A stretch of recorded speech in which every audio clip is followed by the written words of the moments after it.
Hey everyone, welcome to another episode of the Indian Dream Business Munchies. It's been a while since we've done a Munchies episode, I think maybe 2 or 3 weeks.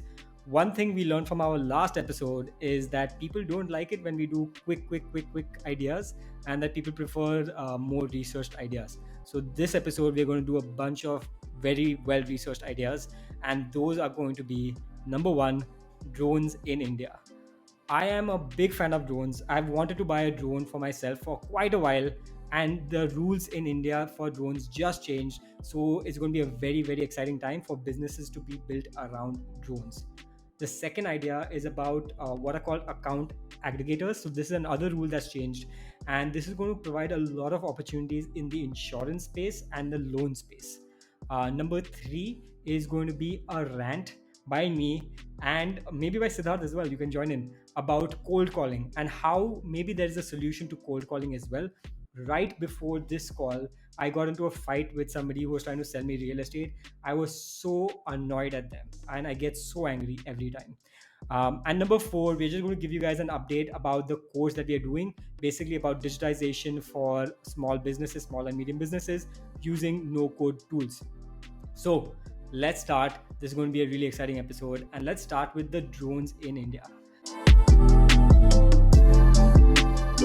Okay, so the drone market in India, right? So most of you guys must be aware that in around 2014, when drones started getting really popular around the world, the Indian government pretty much banned it, and then they made it really difficult for people to import drones as well. Like I wanted to import a drone for like photography and stuff like that because I spend a lot of time outdoors, and I just could not figure out how to do it.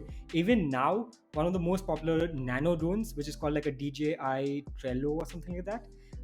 In India, on Amazon, it costs about 60,000. In the US, on Amazon, it costs about $300-400. So there's still a huge price difference. And by the way, you know why they banned drones in 2014? Because some entrepreneur tried to send a pizza using a drone, and the government got angry and they banned it. Despite the government hamstringing the drone industry in India, there are still around 100 drone manufacturers in India, but the global market for drones is something like 24 billion, and the Indian manufacturers are barely scratching the surface of exports and even domestic consumption. And even the this is use this, cases. this is what's Yeah. frustrating about the policy making with any Indian government. It's not even just this government, right? Any Indian government, I think the when we should be pro innovation, that jump that we did from, let's say, landline to just 4G, we skipped that whole broadband, as a broadband culture that happened in other countries. That should happen in a bunch of other industries, right? Drone, crypto, all of these things. If we adopt these technologies early, if we start building an ecosystem around it, you could actually build global businesses. But obviously we can't, because if you want to manufacture a drone in India, you probably need like 100 permissions, and the people are going to harass you. So in the last 6-7 years, I'm sure smart entrepreneurs never got into it because it's just so difficult to make it. I mean, that's what happened, right? In the end, DJI is a Chinese company that has dominated the non commercial use or recreational use of drones. Around the world, the most popular brand for drones is DJI, and it's a Chinese brand. An Indian brand, okay, maybe it could not get to DJI's level, but at least it could be competitive on the Indian market. But no, I mean, do you see any drone anywhere? I've not in India at Yeah. least. Whenever I I mean, I see travel, I see that weddings for the photography. That's the only drone that I've seen in India. yeah, and that's the thing, right? Even for those commercial applications, those drones could be so much cheaper if the government had allowed research into it, etc., etc. Anyways, we're going to get into it, and we're going to talk about it, about what has changed. So basically, what happened is in August of 2021, so just a couple of weeks ago, they introduced something called the Drone Rules 2021, and I read all the drone rules, and I realized that with these introduction of these new rules, there are a bunch of opportunities that have opened up, including, and this kind of blew my mind, they're setting up various like quote unquote highways for drone taxis. Okay, so we're going Wait, to talk wait, wait, about wait. this. Time out. What do you mean by drone taxis? Are you talking about somebody actually sitting in a drone and getting transported? Is that what a drone taxi is? So I don't know exactly how this is going to happen, right? If there is this entire industry abroad called UAVs, which is unmanned aerial vehicle. So technically, yes, those are drone taxis. But in the Indian setting, the definition of a drone is less than 500 kgs. I doubt this kind of vehicle will be less than 500 kgs. So it'll probably be more than that. And also, if you remember in our episode with Sachin Seth, when we talked about electric vehicles, we had a 5 minute discussion about unmanned aerial vehicles as well. Um, I am kind of on the fence about it, and I think that's what the industry is also on the fence about it. Is that maybe it could exist in the next 5, 10, 15 years? Maybe not. Let's see. Uber tried it. Uber failed at it because I mean Uber was hemorrhaging money everywhere. So that's a whole different conversation. Coming back to the drone rules 2021, what has changed? Why has it become so much easier to operate drones in India? Okay, yeah, let's talk about what rules have changed, and then I can talk about the bloody never-ending opportunities that there are in this market. I am super uh, bullish on this. Okay, so first of all, one of the things that Indians will like the most is that the number of permissions to operate a drone have dropped from 25 to 5. Oh, thank the Lord, the bureaucracy has reduced. Okay, so that's number one. Number two is that all of the permissions, they used to be in different places before. Now all of the permissions will happen through a central system called the Digital Sky platform. Lately, over the past couple of years, I have seen that the Indian government platforms have actually become pretty decent. Like the whole COVID certificate platform and all that stuff has been decent. So I am kind of optimistic about that. Import of drones is also going to become easier with some regulation that will happen through the DGCA, which is the Director General of Foreign Trade. And also, you won't need any permission for the import of drone components. So, for example, if you're an amateur drone enthusiast, like there's an entire drone racing community in India.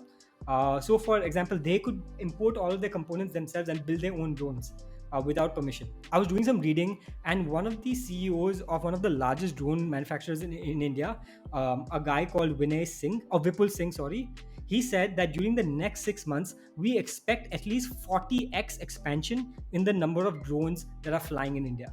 Now, just imagine that. Even if he is 50% true, even if he's 10% true, okay, even if he's 10% true, there's going to be a 5x increase in the number of drones flying in India.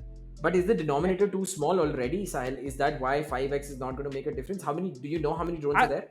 I wish I knew how many drones there are registered in India right now, but the point is that this market is going to see a huge growth. And just because you are currently not in the market does not mean that there will not be big, you can still build a big business around this. Yeah. It's still such an early market. This is like the hemp market that we had spoken about many episodes ago. It's still so small that you can still grow with it. So Okay. I was just checking on Google while we were talking. I think last March 2020. So this is March 2020. The Ministry of Civil Aviation put out the number of drones that were registered with it. So that was 19,553. So just for the sake of argument, 19,500 drones registered already. I'm sure there were some more over the last year or so. Assume 20, 21,000, right? 5x of that, 20x of that, 10x of that is still a very large number of drones that are going to come into the market. Exactly. What these rules have also come up with, which is very interesting in my opinion, is something called an airspace map. Okay, so this is going to be an interactive map which will show where drones can go and where they cannot go. So it will be divided into a red, yellow, and green zones. I mean, I think you can make sense of what that means.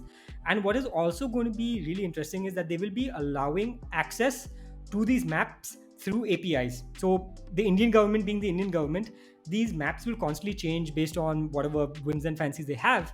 But since the data will be available through an API, somebody can just build. So this is, I'm going to talk about the first business opportunity, right?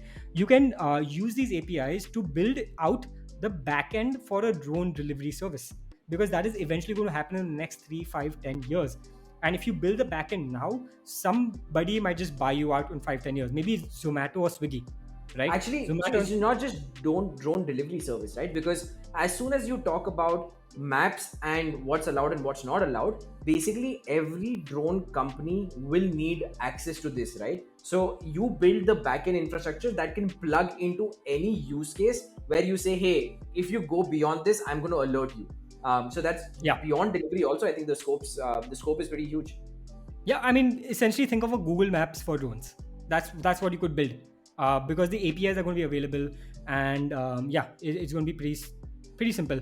But I'm just thinking about even a simple community project you could build with this is just use the API to send a push notification to people's cell phone when, let's say, I live in Juhu in Bombay, right? And I'm surrounded by airports, and therefore I'll never be able to fly a drone in my area. But let's say, for example, the rules change for whatever reason, and for some reason, I can now fly a drone in Juhu. And now it sends you a push notification, hey Sahil, I know you want to fly a drone in your area, go ahead, do it, because now it's allowed. So that's like a simple community project that would be quite useful. Everybody's drones have to be registered on this digital sky platform that was there before as well. The next part gets quite interesting. It's going to be about training and certification of drone pilots. At the moment, there are around 25,000 certified drone pilots in India. And what the new rules have said is that everybody who wants to fly a drone, except for micro and nano drones, which are like less than 250 grams or something like that, for non-commercial users, everybody who wants to fly a drone needs to have a license, and they need to get a license and a certification from a DGCA authorized training institute. Okay. uh, and also there will be different class of licenses, and that will determine what kind of drone you can fly.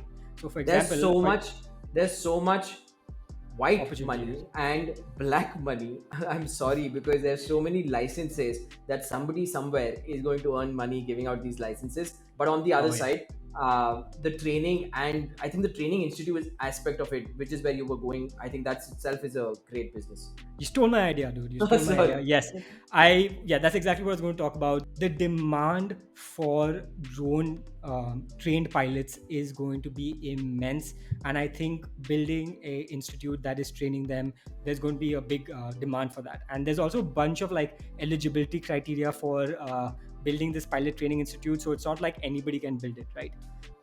Okay. Then the second idea that comes out of this is you yourself get a drone license at some of the higher levels, because at the higher levels there's going to be very few people who could maybe afford to do the training at that level. And then you are basically one of the few people, and you can demand a high salary. Next idea is that you corner the market on the people with the higher level licenses by promising them a salary, and then you've cornered the market. You have all those people who have those licenses, and then you can basically rent them out. So there are many different ideas of Rent out their businesses. time, not Rent rent out their them time. out. Just a subtle difference, but yeah. Yeah, rent out their time. Okay, now going to the whole drone deliveries and drone taxis discussion.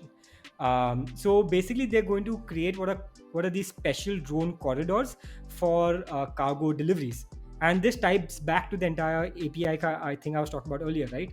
That if you are able to provide the backend for these structures, then you will just be getting cash flow, like people just be paying you non-stop, because it is going to be a very necessary infrastructure. um, there's also going to be something called the Unmanned Aircraft System Traffic Management System, very long name, on the Digital Sky platform, which is supposed to come out in the next 60 days. Let's see whether that comes out or not. And one of the last things that came out of this last two things, number one is insurance. You need insurance for flying these drones. So the Motor Vehicles Act 1988 and those rules apply to this as well.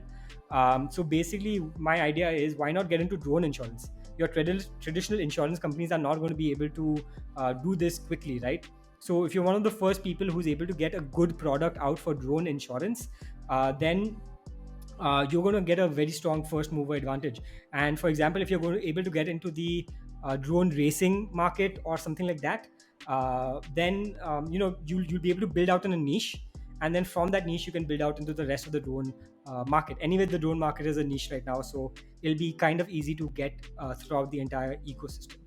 Yeah, I um, actually know a guy who's been into drones since 2014-15. So I can imagine the plight that he probably suffered over the last few years as the things were banned, and now the upside that he will see now. So he runs two companies, by the way. He is the CEO of One Martian Way, Karan Kamdar, and One Martian Way is exactly what you were talking about providing software and embedded AI services for these people who are going to be using drones, right? So just like the space technology thing, that the space tech, just like we were talking about in the space tech episode, what's going to happen is there's the hardware component, which is the actual drone, but there's also a very big software component about managing these drones and using it for different kinds of services, collecting data from it, right? And he's trying to build out that back-end software for it. The other thing that he does on the side, he's the president of the Indian Drone Racing League.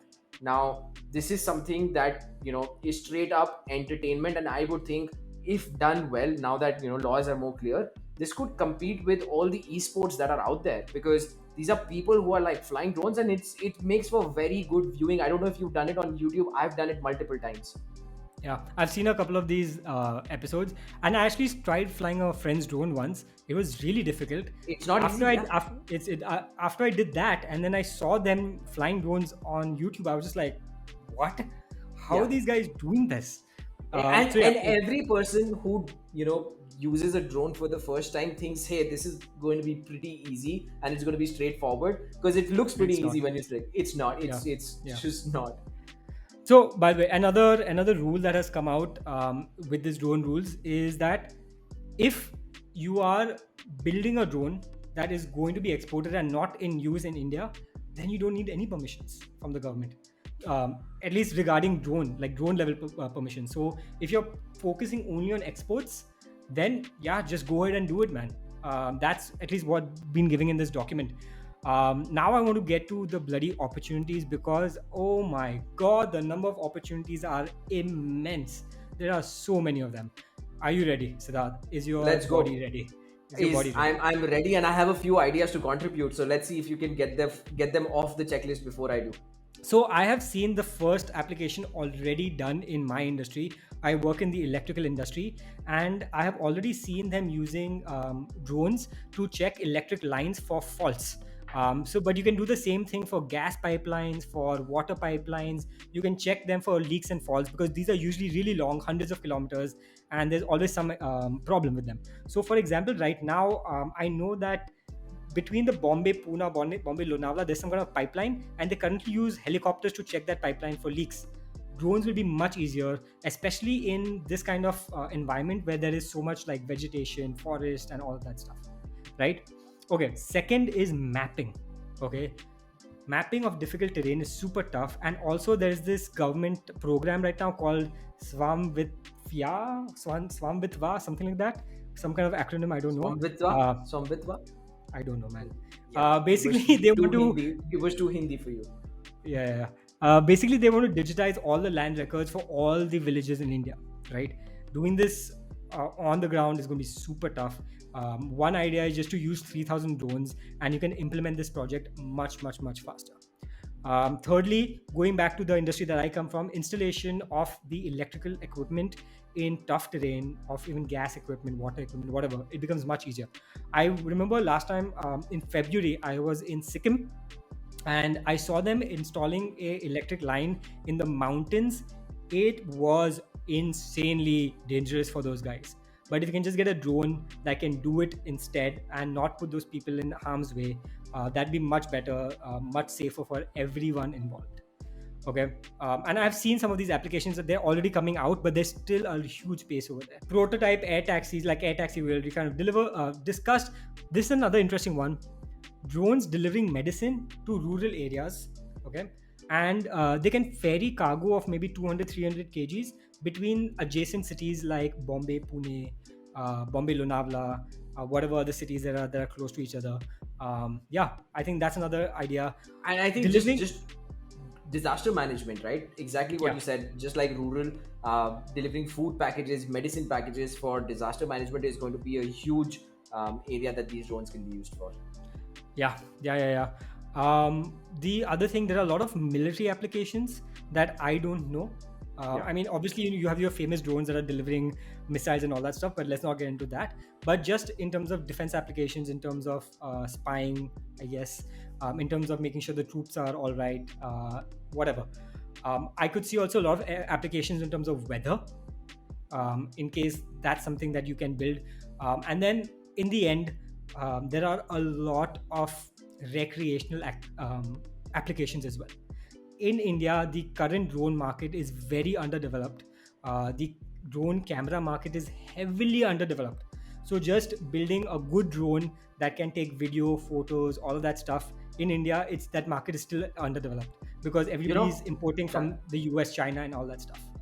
if I were to get into it, and if I really want to double down on drones and actually build something around drones, I think manufacturing of drones is what I'll get to. Manufacturing or the software side, I think these two just seem like such obvious businesses that are going to be built where you probably don't even need very specific knowledge, right? A lot of things, electrical engineering, a lot of things that you mentioned, you need very specific knowledge on how it's going to be used. And if you don't have that, it's very hard to figure it out first and then go build a drone, right? Versus if you can just figure out the software and the manufacturing, that's more horizontal opportunity.